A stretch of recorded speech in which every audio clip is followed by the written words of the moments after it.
Thank you, Tim, and welcome everybody. Today I want to take a deep dive into an understanding of the practice of mindfulness, and especially its power to change your mind, to change your perception, and how you respond to the world. To be mindful is to develop self-awareness and essentially integrate and coordinate your personality as an effective vehicle for soul expression. I will explore the psychology and the science, as well as the deeper esoteric insights behind this ancient spiritual practice that was founded in Buddhism, but has now been adopted by many Western progressive minds, sometimes unappreciated and dismissed as simply a New Age practice, except by those who truly understand its power to raise your conscious awareness and connect you with that which is universal. So it sounds simple, mindfulness, and it can evoke a profoundly beautiful experience of life, but it's not easy to cultivate. It requires discipline over your lower mind over an extended period of time to master. I aim to explain just what mindfulness is and what it is not, and how it goes hand in hand with the practice of meditation as essential to anyone who seeks to truly live and not simply study or know about a spiritual life.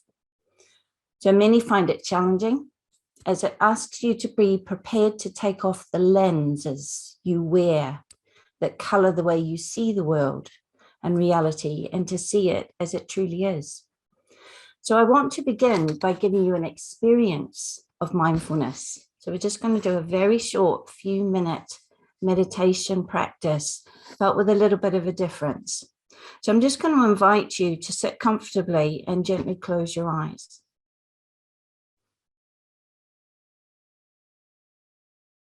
And I want you to come into an awareness of your body by just noticing yourself sitting on the chair.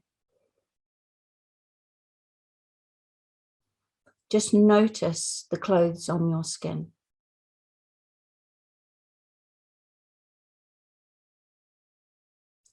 And now turn your awareness to your hearing and just let sounds come to you. Let this moment be as it is. And now take that awareness to your breath and just watch your body breathe.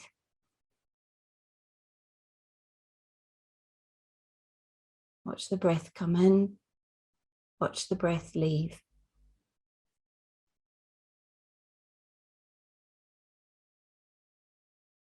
And with each breath cycle, allow the breath to get a little deeper. And just follow the breath with your mind.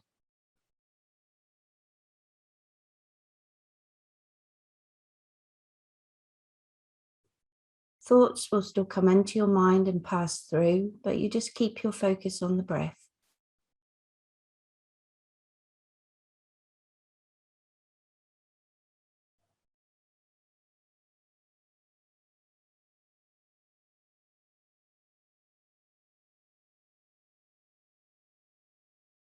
And as you maintain a gentle focus on the breath, you will find that it takes you inward into a connection with an inner peace.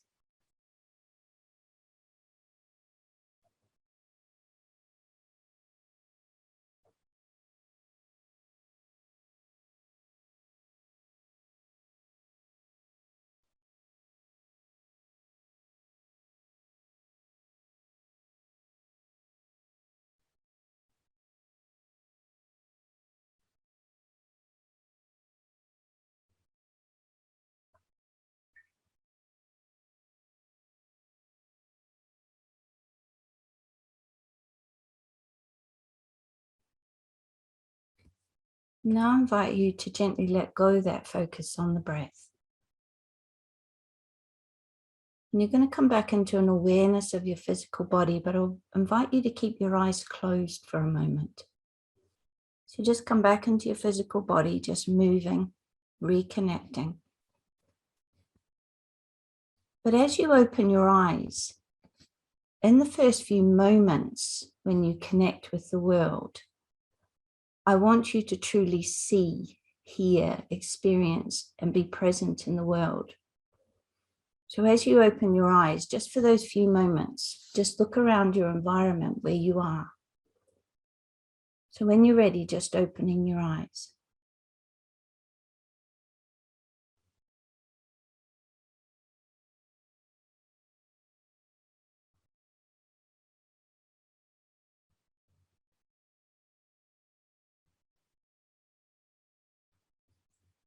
In those first few moments of coming out of meditation, when you truly focus your senses in this present moment, that experience that you have is the experience of mindfulness.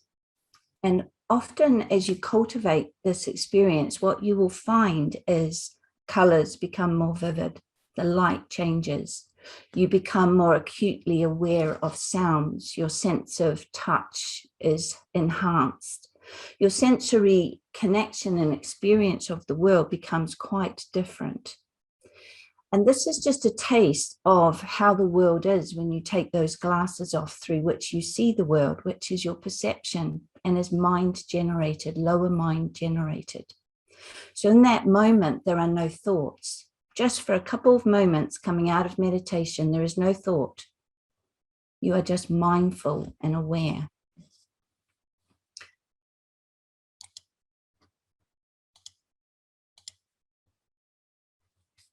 So I just want you to have a look at this very simple diagram.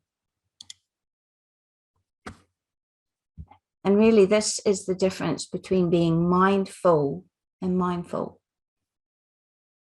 So when we are present, we're just in the here and now. We're not full of the myriad of thoughts that occupy our mind.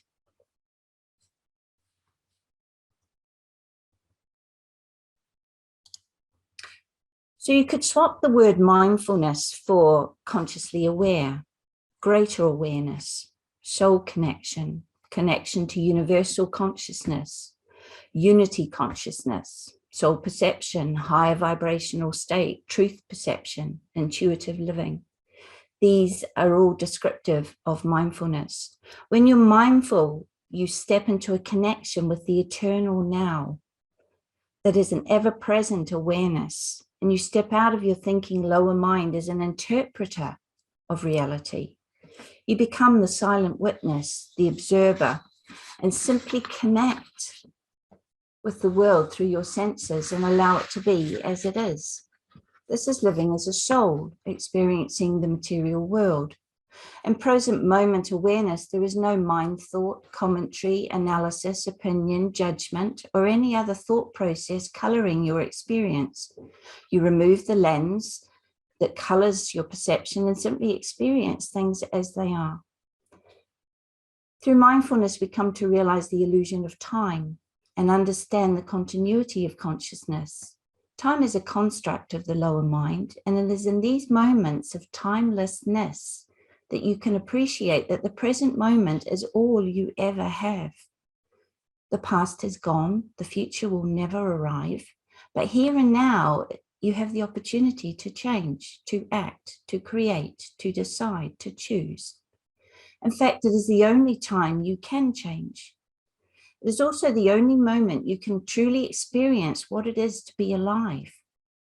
All creativity, all happiness, all choice only resides in the present moment. It's the only time over which we have dominion.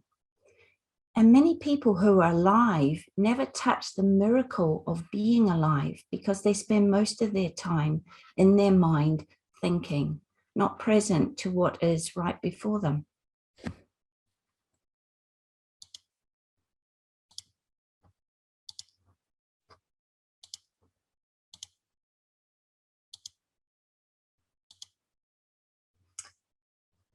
This is a wise man who knows very much about mindfulness. So when asked what surprised him most about humanity, the Dalai Lama answered, man sacrifices his health in order to make money. Then he sacrifices money to recuperate his health.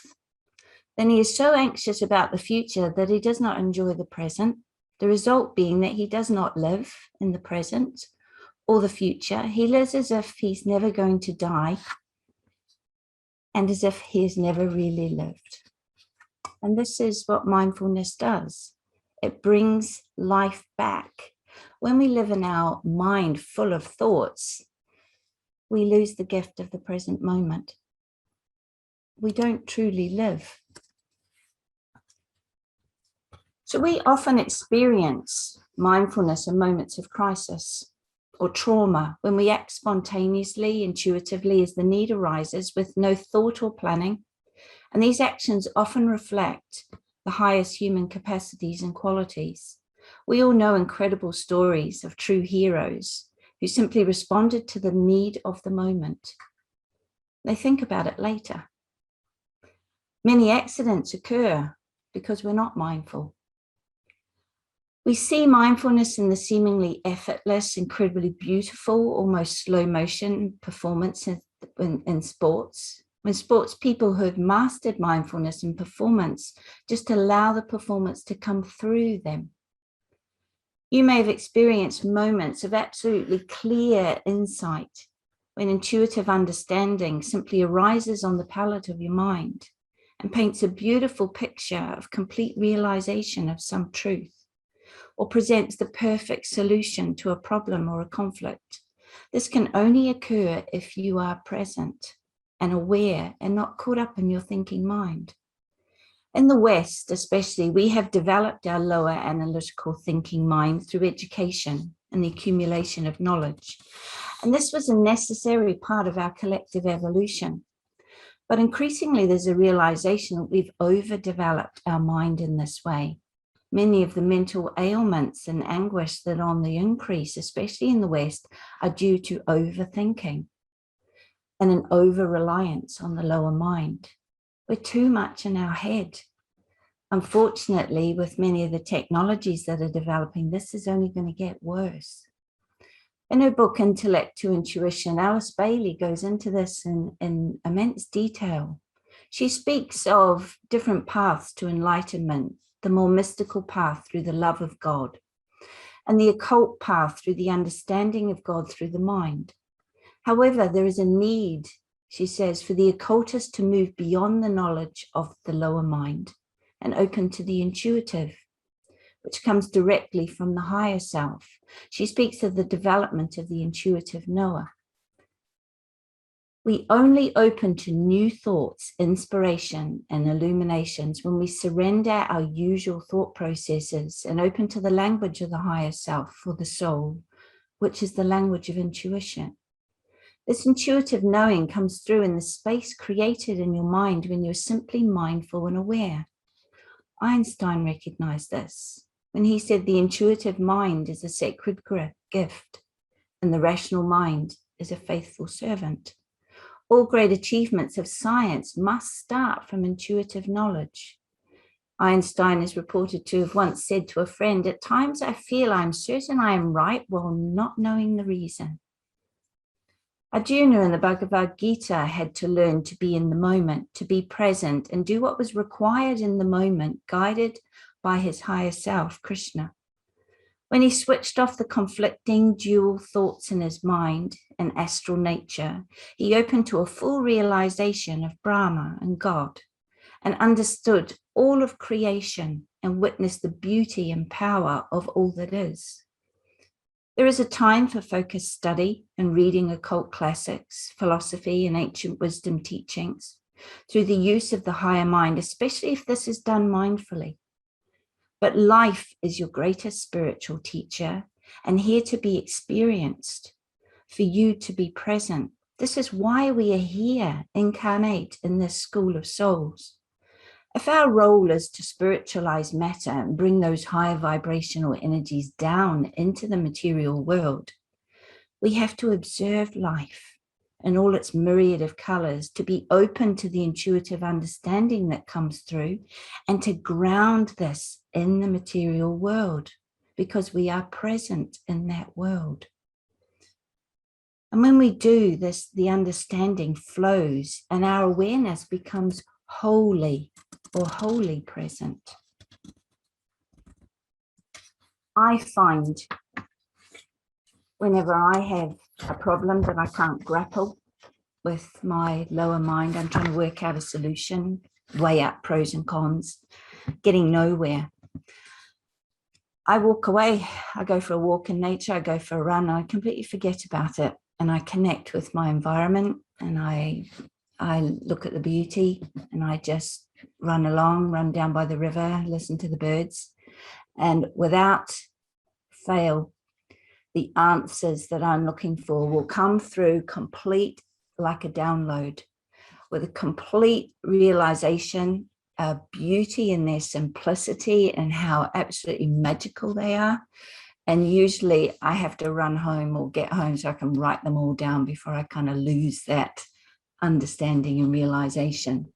But it only came when I connected, when I got out of my head and I got into my body and I connected with life and opened to that higher inspiration and higher awareness. Spending time in nature is an excellent way to practice mindfulness. When we simply allow ourselves to be in nature, to open all our senses and breathe, we experience ourselves as a soul. We experience a profound connection and are grounded, connected to the energy of the earth. This connection to the peace inherent in nature enables a connection to the peace inherent within us. We come to understand that we are one through a practice of mindfulness. This is why I've written an online course that teaches you to meditate through a connection with nature. An outer love of the peace in nature inspires an inner love of meditation and a connection to a deep source of wisdom, clarity, calm, and strength within you. To be mindful is to function as a soul through your personality vehicle. You see the world, hear the world, connect with the world through your physical senses, and your etheric energy is one entity. There is no duality, conflict, analysis, commentary, or any of the emotional, astral, lower mind stuff of the personality. You become aligned vertically. When mindful, you spiritualize matter. You bring your soul to witness the dance of life. It's why we're here. A focus on your breath will always bring you into the present moment as it coordinates and integrates all aspects of you into one whole.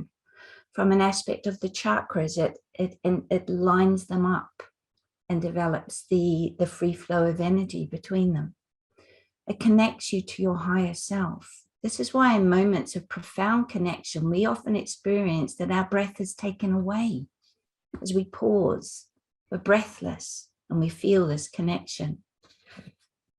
When we connect with a sunset, a sunrise, a point moment in the day, when all mind activity is quiet and you simply are, you learn to be present. This is a connection in that moment with the truth of who you are. It is your soul seeing the world, hearing the world, feeling the world. And that is why in these moments, we see and experience incredible truth, beauty, and goodness. These are the qualities of the soul seeing itself in the world. There is no duality. This is unity. You and the world are one, and you open to an awareness of what is going on in the world. This is what you experienced when you first came out of meditation today in that first instant.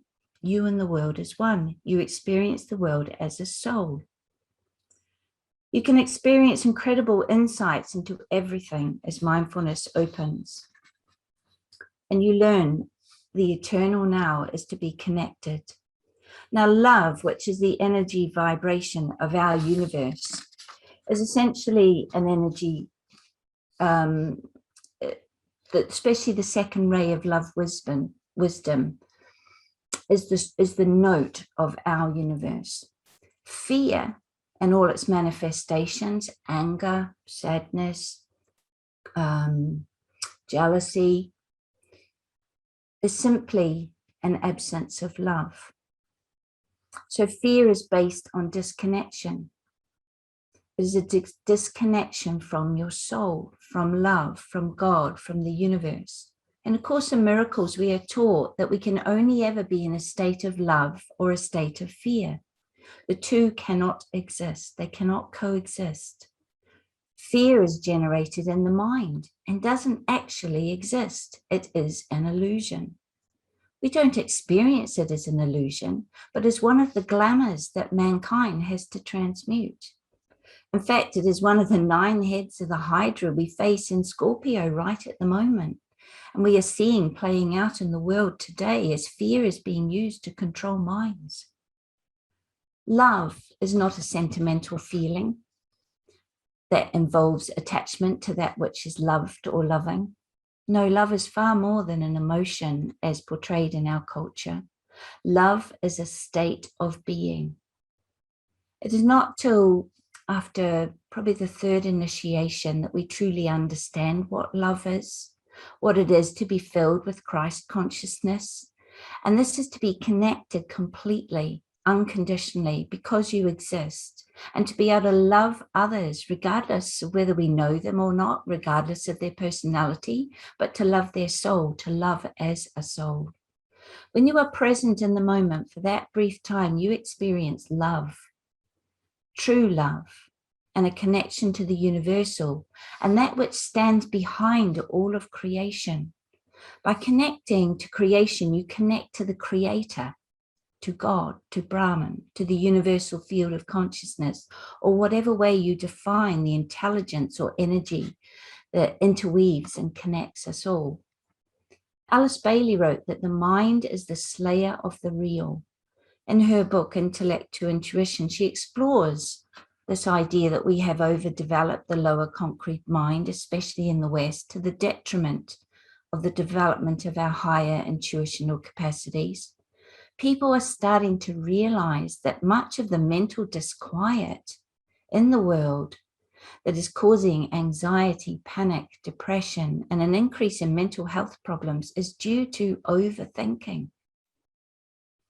This you come to know through a practice of mindfulness that quietens your mind. People seek peace, clarity of mind and purpose, creative expression of ideas and ideals. These all need space in your mind to come forth. Mindfulness creates that space.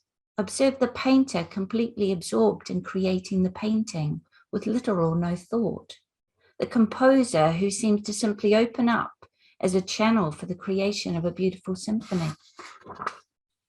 Witness the healing power of gardening when you're just totally gardening. We go into nature when we need to heal our mind, but we don't realize that we can do this anytime, anywhere. For example, there's a type of listening, mindful listening, we call active listening. And this is where you listen to music, say, as the silent witness, as the silent observer. You just listen. And every time your mind starts to tell a story, analyze, give a commentary on the music, you let that go and you just simply listen. And as you develop this capacity of active listening, you'll get all the health benefits that truly relaxing your body and mind will bring. But also what you do is you learn to listen in this way to others.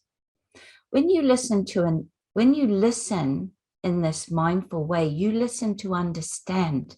This is listening from your soul, not listening to reply, which is listening from your personality.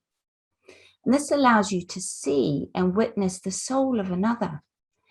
And is an imperative in resolving conflict and building right relations. What I have found as a mother of 4, single mum of 4 children, when you actively listen to your children, they are seen as a soul, they are heard as a soul, and they are loved and nourished as a soul. And it only requires a small amount of time of active listening to listen, to understand, and that child is completely happy. And you see the light, shining light of the soul of that child.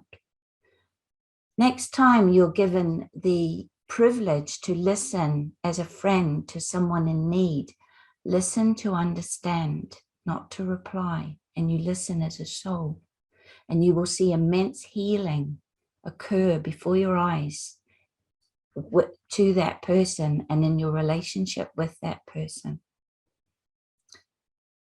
This is the harmony aspect of the fourth ray of harmony through conflict, an energy that is involved in the evolution of the human kingdom, especially now, and the development of a greater conscious awareness. And the other beauty of mindfully listening is you develop capacities to become aware of things about people, awareness far beyond what you might take in through your normal senses. You start to just be aware of how someone is emotionally, how they are mentally, what's going on for them. It's almost a telepathic awareness develops. I've found that you can tune in and listen and become aware of that which stands behind all sound in the world. I call this the sound of silence, the silence from whence all sound arises and to which all sound returns. And this is there all the time. To do this, you have to be the silent witness, to connect as a soul, to be mindful and aware. Now, I want to explore some of the latest scientific and psychological understandings of our mind. So the latest research estimates that we have about 6,000 to 7,000 thoughts per day running through our mind. Many of these are the same thoughts we had yesterday, and most of them are not originally our own. So it's busy in there. If you've ever observed your thoughts, you will know there are patterns and tendencies and deeply grooved trains of thought that we habitually follow. Buddhists call these thoughts the chattering of the monkey mind. And I just want to explain a bit more about this chattering of the monkey mind and what we can do. Okay, so this is a very simple diagram that shows the connection between your thoughts, your mind, and your feelings, which we tend to associate more with our body. Now, when we have any thought, any particular thought, it creates neuropeptides. These are like chemical messengers. And these are relayed to all different parts of our body so that we feel an alignment to that thought. So if we have an angry thought, we get all the feelings in our body of building anger. And then the body has a sort of a relay, a feedback system. And how the body is feeling is relayed back to the mind also through various chemical messengers and hormones and all sorts of systems. And what the mind does, it creates more thoughts in alignment with those feelings. And we wind up in a loop. So if these thoughts were positive and our body starts feeling good, we feel excited and inspired. You'll see this in children if they're really looking forward to something and they start going round and round a loop, building more and more excitement as their thoughts, as they start to feel excited, their mind creates more ideas of why this is exciting. And they develop this groove.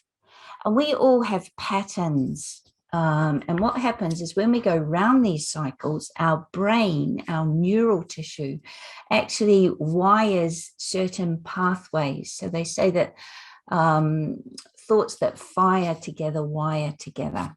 And we wind up with deep grooves and patterns of thinking and feeling. Now, you probably recognize perhaps if you suffer with anxiety, for example, there'll be thoughts that trigger your anxiety. And then you'll get the neuropeptides that start to create the physical manifestations of anxiety in your body, the increased heart rate, the panicky feeling, the shallow, fast breathing, the sweaty hands, the knot in your stomach type of thing. And then when your mind picks up on those feelings, more of those anxious thoughts, until one single anxious thought, you go round and round this loop and it gets blown out of all proportion and you wind up in a full-blown anxiety attack based on one thought.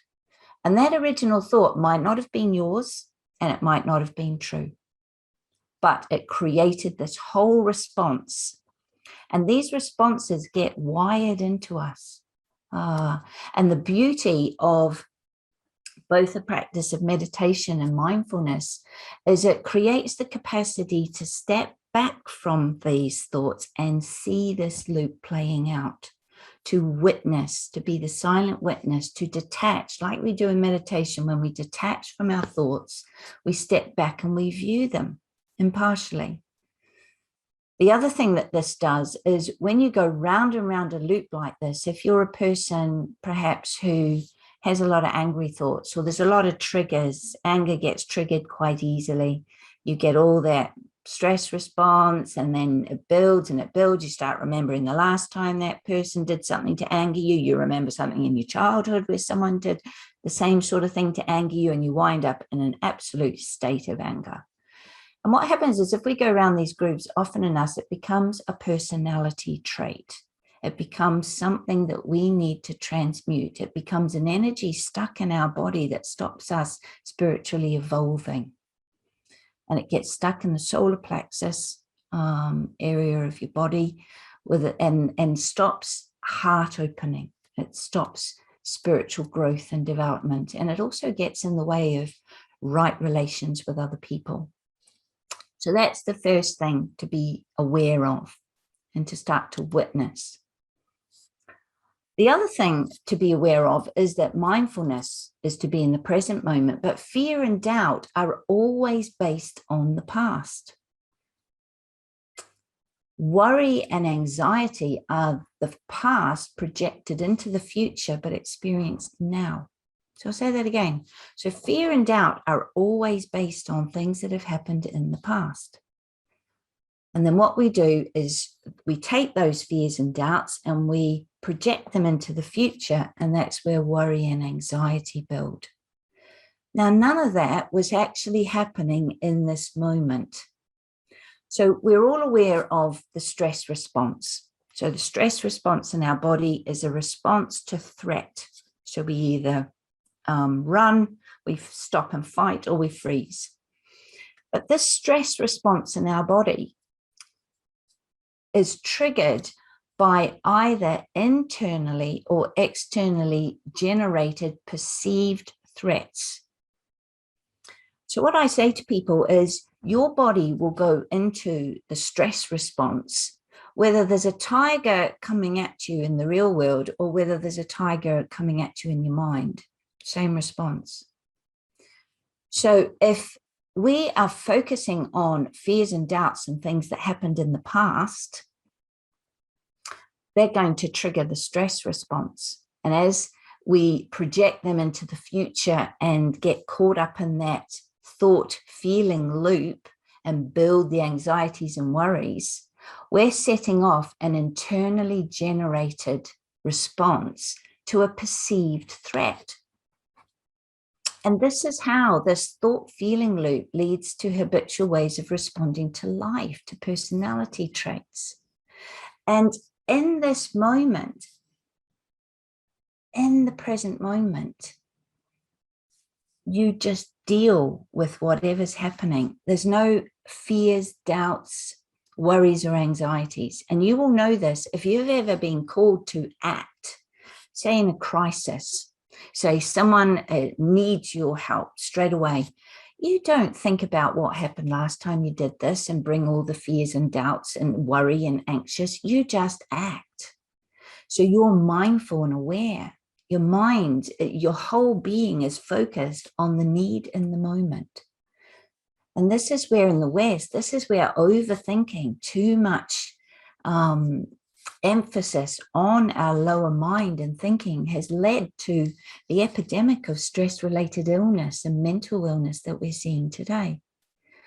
What I want to explain now is a little bit about your conscious mind and your unconscious mind. And this relates beautifully to theosophy. So your conscious mind makes up only about 5% of your total mind. Hopefully those who've developed more conscious awareness, that percentage is greater. And that's really what developing self-awareness, conscious awareness is. It's increasing the part of the iceberg here that you're aware of. Now, the unconscious mind in most people makes up about 95% of their lower mind.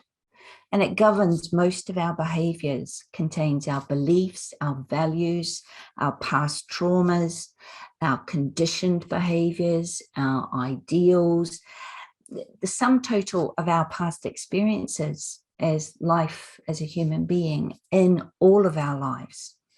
So the unconscious mind is vast. It has in there a lot of good stuff, a lot of the programs that help us to adapt to and relate to life, but also there's a lot in there that is self-sabotaging, that is limiting beliefs, and that doesn't serve us. And we start to become aware when we use the conscious mind to shine a light down into this unconscious part of our mind.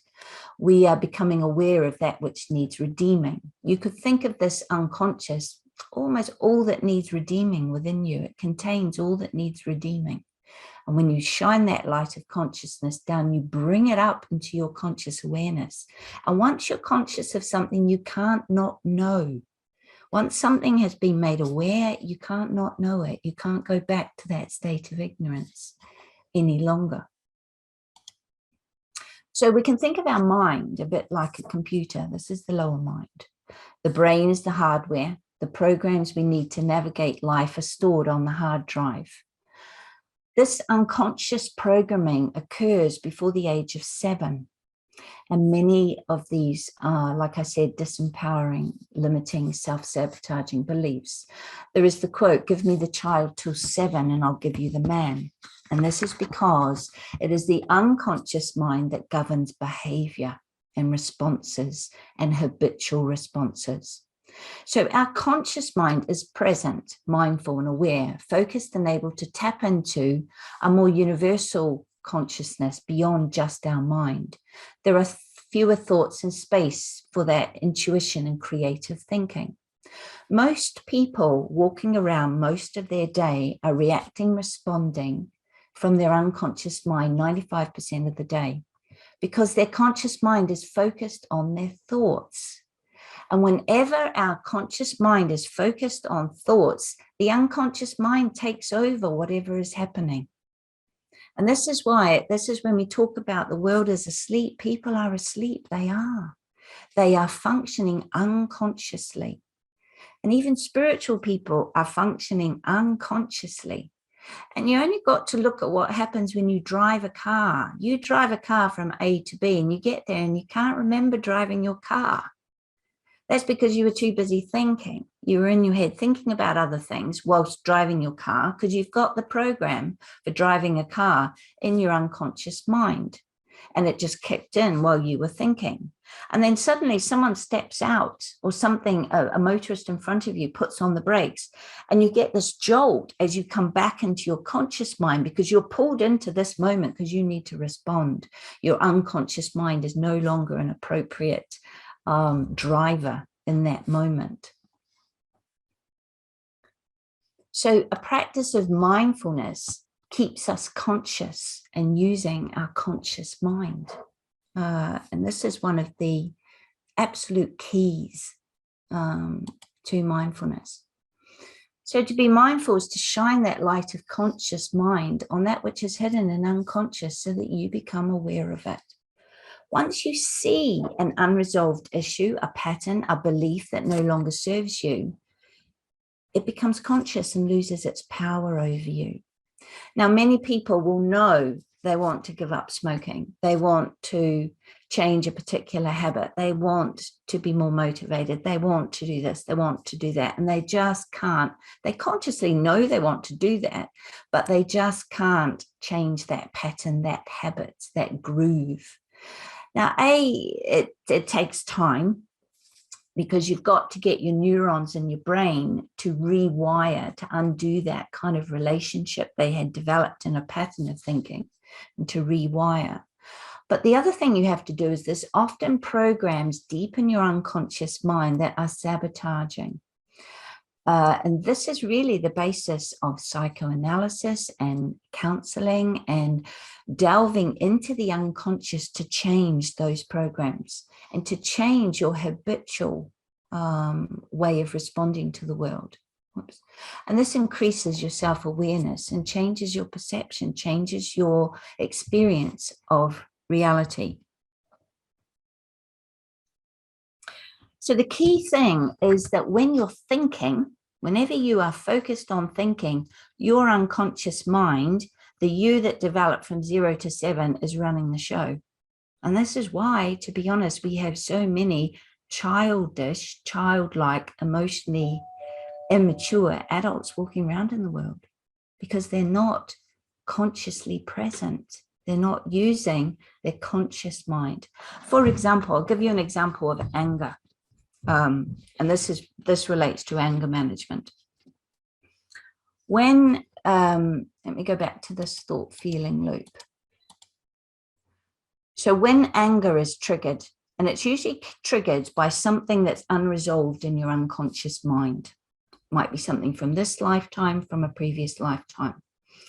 It might be a whole set of things that have happened to you in your life that spark anger. So anger is triggered, and that creates all the feelings we know in the body, and we go round and round this loop, and we wind up an angry person. Now, with a little bit of understanding of mindfulness, when you are first triggered by anger, if you are mindful and aware, you will start to notice the physical changes in your body. And you will actually step back and notice and almost watch yourself getting angry.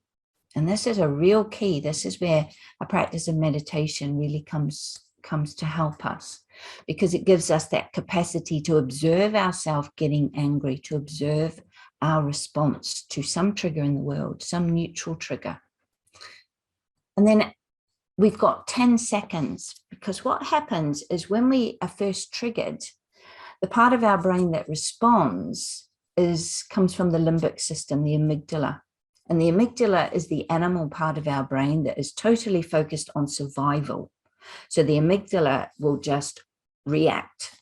And that's why if you are triggered by anger and you react, it'll be in the first 10 seconds. And it'll be usually an overreaction, depending how many times you've gone around that loop in that 10 seconds, or how much anger is part of your personality trait, how many times you regularly go around this pattern. If you wait, if you're consciously aware and you see yourself getting angry and you wait 10 seconds, the information goes from the amygdala, the animal survival response, the reactive habitual response, to the frontal cortex here, to the conscious part of your brain. And in the frontal cortex is the capacity to choose, to respond, to not respond, to see it differently, to be mindful, to see the other person, to see the situation, to change your response. Basically, that 10 seconds cuts through this, stops this loop, and gives you the opportunity to respond consciously, mindfully, with higher qualities, to allow the higher self to come through, and you respond in a better way, a way that preserves right relations, that has an option to resolve the conflict. Or it might be that you can feel there's that much anger built up in your body. You need to go away and get rid of that angry energy and then come back and deal with the problem, not just react from your animal amygdala brain. So that's an example of how mindfulness can, really work powerfully to help us resolve and transmute those issues we all have in the solar plexus that stop many spiritual people. Doesn't matter how much spiritual knowledge you have, if you don't transmute the issues in your unconscious mind, those stuck in your solar plexus, you will not make progress. And this is where the world is your teacher. The world is your spiritual school, and it gives you the opportunities to do this. Right, I want to move on.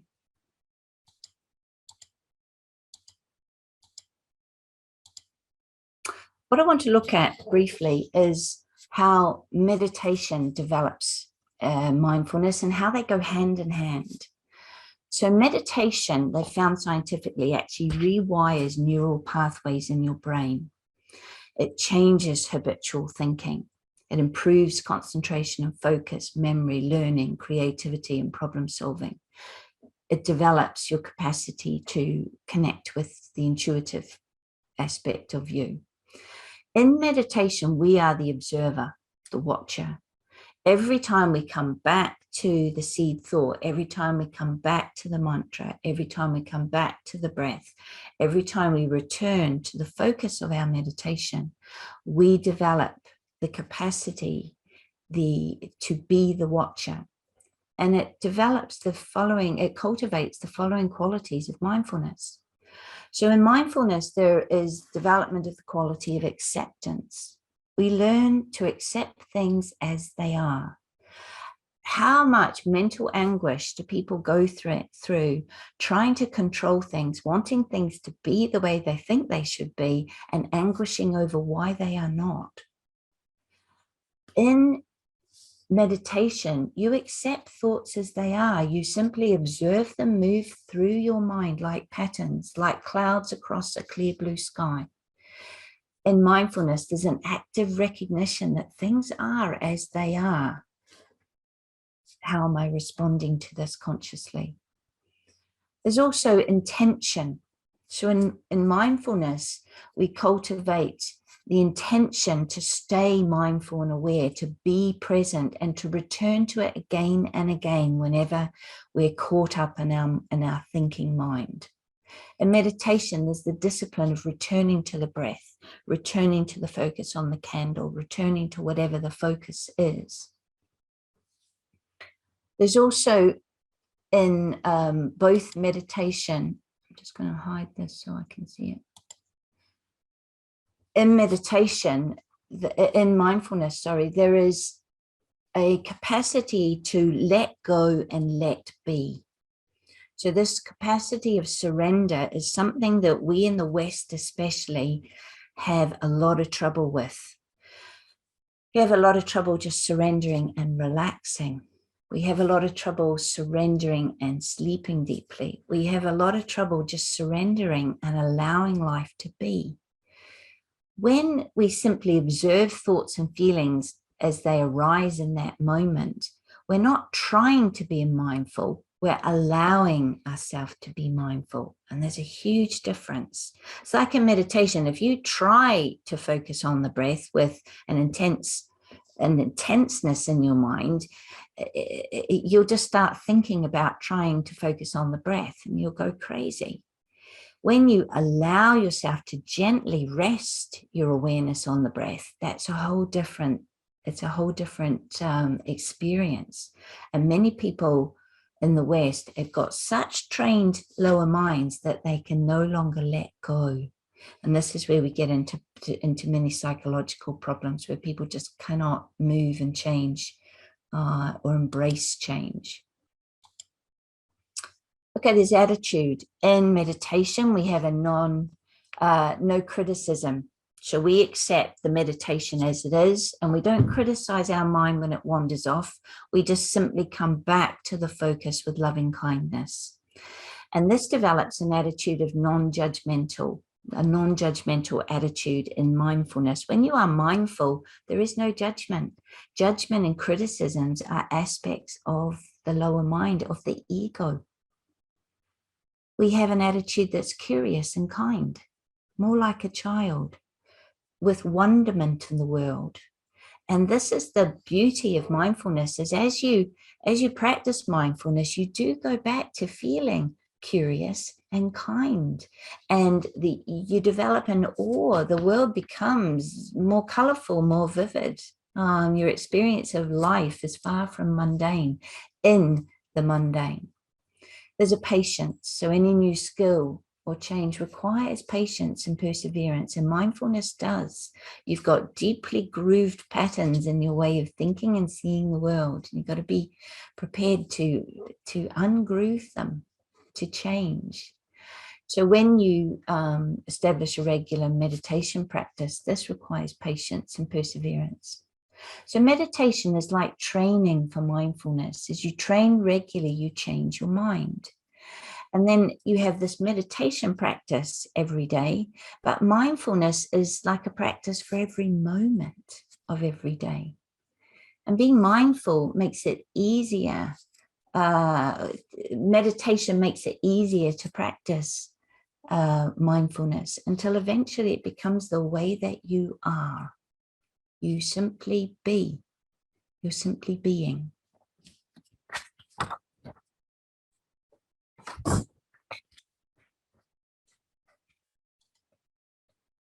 Okay, we'll come back to this.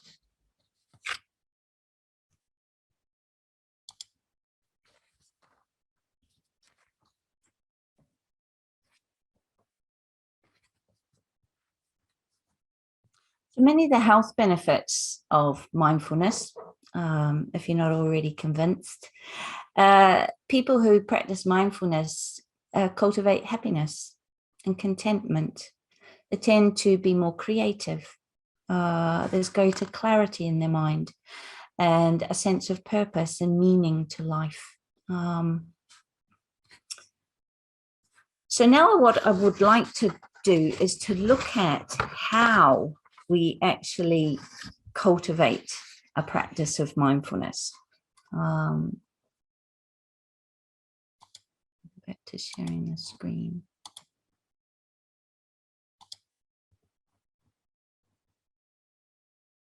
Okay, the first thing, the most important thing that supports the practice of mindfulness, and this is why in Buddhist teachings they're taught together, is to meditate. Okay, so meditate daily.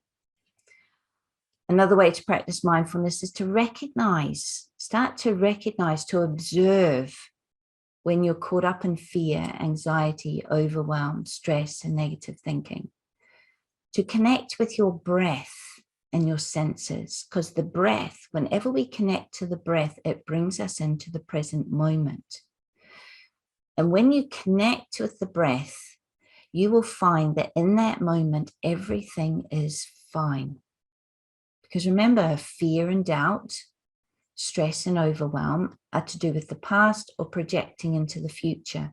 In the present moment, everything is fine, and you just do what's required.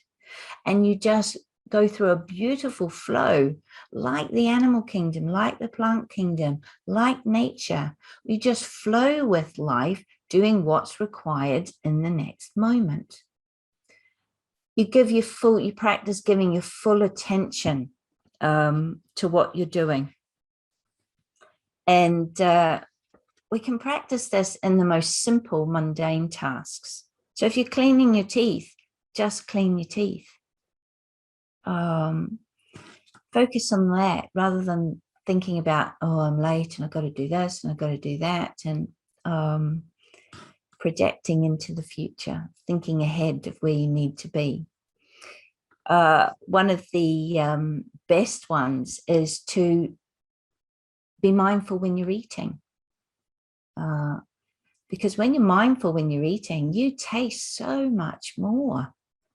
I believe also that it is probably a very effective weight control technique, because really a lot of the time we're eating to experience those sensations. And because we're not mindful, we just keep eating to try and experience what we're not paying attention to. And it's just a crazy way of being. And when you give your full attention to eating, it becomes a profoundly nourishing experience. It relaxes your gut, relaxes your nervous system, and you will absorb more nutrients. And it's an more enjoyable process.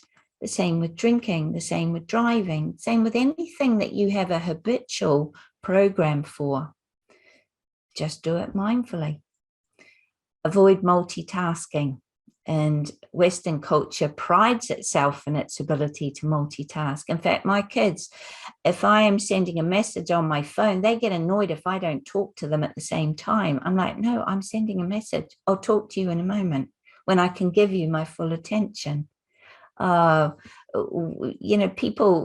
People flip between a whole lot of different screens on their computer all at once. We overload our nervous system with multitasking, where we're literally juggling 2 or 3 things at once. You can't be mindful when you're multitasking to that degree. Connecting. Oh, one of the things about multitasking is to realize, turn off your TV. To practice mindfulness, turn off your TV. Because the television is giving you news that's actually in the past.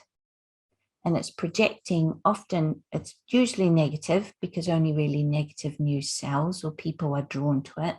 Projects all the fears from what's already happened into the future, saying this might happen again. And this is why mass media, the television, you can choose to tune in for informational purposes. But when we don't watch mindfully, when we get unconsciously drawn into, especially the television, it takes over our mind.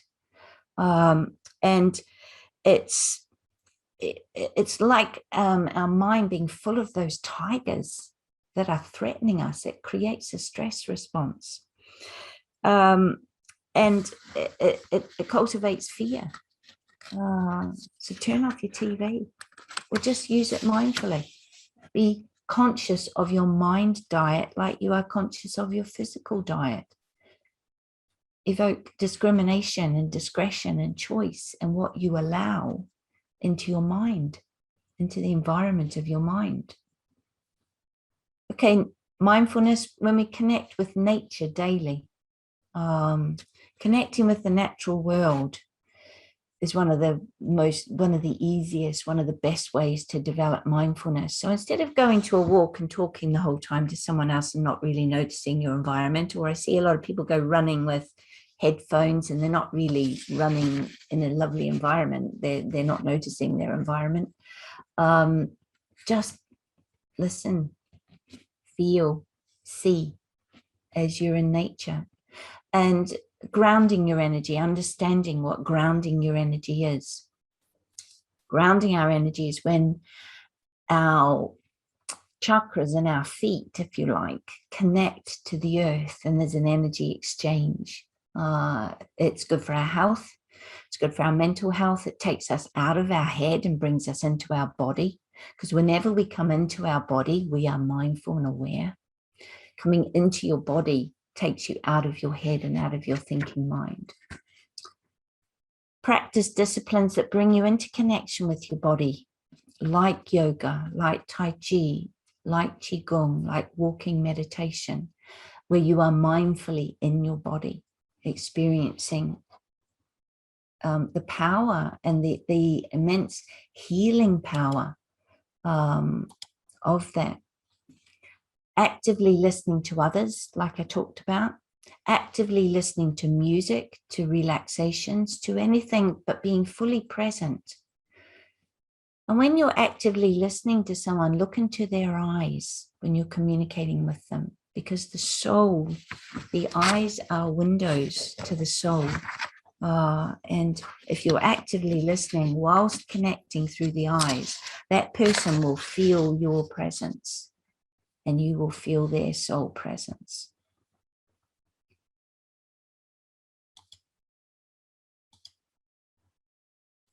Cultivate listening to your body's language of aches and pains. Most people try to avoid listening to these at all cost, but they're always telling you something. They're there. The soul speaks through the etheric body, through the body. Mindfulness will naturally lead to better physical care of your body. Because you're mindful, you're aware of what it needs, you're aware of what you're doing. You're noticing you've had 2 glasses of wine, not noticing you've had 5. It just happens naturally. So I talked about eating mindfully, doing habitual tasks, and they no longer become mundane. Choose to think mindfully. So this is what, using your mind as a tool, as an instrument. So most people's minds are just, I talk about their minds as like wild horses. So they just follow that thought and off all the place. Like the Buddhists call it the chattering monkey mind. I think of people's minds as like, it's full of wild horses that they have no power or control and they just go wherever those horses go. When you start to discipline your mind through a practice of mindfulness and a practice of meditation, it's like you tame those wild horses. You still have their power, their clarity, their drive, but you determine the direction. So you, like chisel, your mind becomes this finely tuned instrument that you can then direct to think. And this is where you can actually use your mind and think beyond normal repetitive thoughts, other people's thoughts, and use your mind to think conceptually into new areas of thinking. And you'll find you do this sometimes if you have a really deep philosophical conversation with someone, or you have a friendly deep debate about something. My daughter studies ethics, and when she comes home with an essay on some ethical subject, and we nut it out, we use our minds. We're right there. We're mindful, but that's what we're doing. We're mindfully using our minds. Another way to be mindful is to acknowledge your self-limiting beliefs, your unconscious mind programs, the self-sabotage patterns of thoughts and behavior, and seek to change these. So we're shining that torch of the conscious mind down into that which needs redeeming, our dweller on the threshold. This is right at the key to spiritual development and developing a soul-infused personality. And we can do this through meditation that taps into the intuitive, that will bring you insights, new ways of seeing things. There's stream of consciousness writing, spiritual journal, where you allow your higher self a vehicle to speak to you. There's something called emotional freedom tapping you can explore, which is using acupressure points to connect, to tap using the conscious mind to reprogram the unconscious mind, similar to hypnosis or self-hypnosis. There's the use of affirmations that reprogram the unconscious mind. The book I've written, Makrasan, the yoga posture, I explain in that book how it enables you to change your mind, to get into your unconscious mind and shine the light of consciousness by the particular alignment of your energy centers in your body. In this very simple posture, it gives you a chance to change your mind. You can choose to be content or happy. So this is where mindfulness really starts to become powerful, because you have developed a mind that is relatively free of thinking. So you can choose what state of mind, what state of being you want to be in. And an example of this is the practice many people use of gratitude.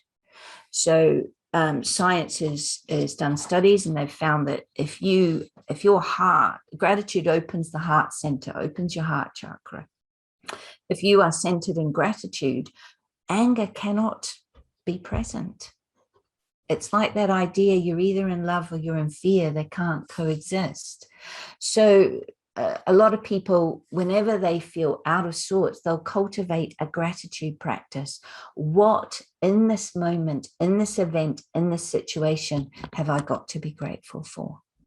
And that will bring you into alignment with your higher self and your heart. And it gives you this capacity to start to choose how you are in your mind. Learn to be more and do less. Doing is a product of a busy, ego-driven lower mind, avoiding the space and quiet that might bring up that which needs healing. And this is a contagion in the world. A lot of people don't want to simply be present in their mind and to be still, because they're frightened of what they might have to see when they do that. But once you experience simply being, you won't want to do anything else. And you learn to flow with life. You learn to let go the need to control life. You learn to accept it, to embrace it, to choose to be happy and to engage with it. And the spiritual lessons come thick and fast, and you grow thick and fast. And you really progress quite quickly. So this is The Magic of Macrassan. This is an ebook. It's only about, I think it's about 20,000 words. That it came to me on a run, on a walk, whatever one of the two, just like an inspiration. You need to write this book. I've taught this posture in yoga classes for 16 years. And my understanding is just grown and grown. And I have seen it transform lives. I have seen it bring connection with parents of autistic children. I have seen it calm teenagers. I have seen it cure PTSD and shift major traumas. I've seen it shift incest. I've seen it shift physical and emotional abuse, all by lying on the floor for 10 minutes a day in this posture. And you can see there's lots of other good stuff that it does, and I explore all this in the book. But if there was one posture, one yoga posture that is very simple, and you can modify it if you don't feel comfortable lying on the floor, one posture I would teach the world that would actually, they use this posture in war zones to deal with trauma. It's that powerful. This posture helps you, if in theosophy, I'm supposed to transmute all this unhealed stuff from my solar plexus up to my heart. How do I do it? Macrassan does that. It works powerfully on the solar plexus to the heart chakra. It also works on the sacral to the throat. It works on the connection between the mind and the heart. It brings you into heart coherence, heart and mind intelligence and coherence. So that's sort of why I was compelled to write this book. And then I have developed an online school, and this is a result of the sort of lockdown and opening up to what it was I was supposed to do next. And there's a couple of courses on there. I've talked about this Learn to Meditate course through a connection with nature. And I went and made videos in some of my favorite places in nature, teaching people about meditation, teaching people through, most people feel that peace, that connection in nature, and that outer connection can create an inner connection. So this is for people, it can be for people who are new to meditation or people who want to understand it on a different level. And then this took me into when we are mindful, we are connecting with our truth, our essence, our true self. So I've designed a course that enables people to connect to their soul, to their truth, and to find their spiritual path. Maybe to find, if they're on a spiritual path already, to find where to next, what needs redeeming, what's holding me back. And it's a combination of teaching. It's a combination. There's some very simple yoga, Tadasana, the mountain postures, just standing. It's nothing that requires much flexibility or strength. I teach deep yogic breathing. Teach about energy, about the chakras. I've put in a video there with some energy freedom movements through a bit like Tai Chi or Qigong you can do daily to keep the chakras clear. I go into quite a bit of detail here on the theosophical understanding between the personality and the soul and how that relates, bringing that in a very practical way, how that relates to everyday life. So it's for everyone, but it's bringing theosophy into a practical application. And that's more for people who are probably between the first and second initiation, starting to deal with the astral body, with the emotional desire nature. And the other thing I've been doing throughout lockdown and still doing is corporate mindfulness sessions where I'm just teaching this stuff to people at lunchtime at work via Zoom. And obviously much needed through all that we've gone through in the last couple of years. So I hope and trust that this talk has given you a deeper understanding of why I believe a cultivation of a practice of mindfulness is essential as a spiritual practice for all who truly seek greater conscious awareness. And that's me. Namaste.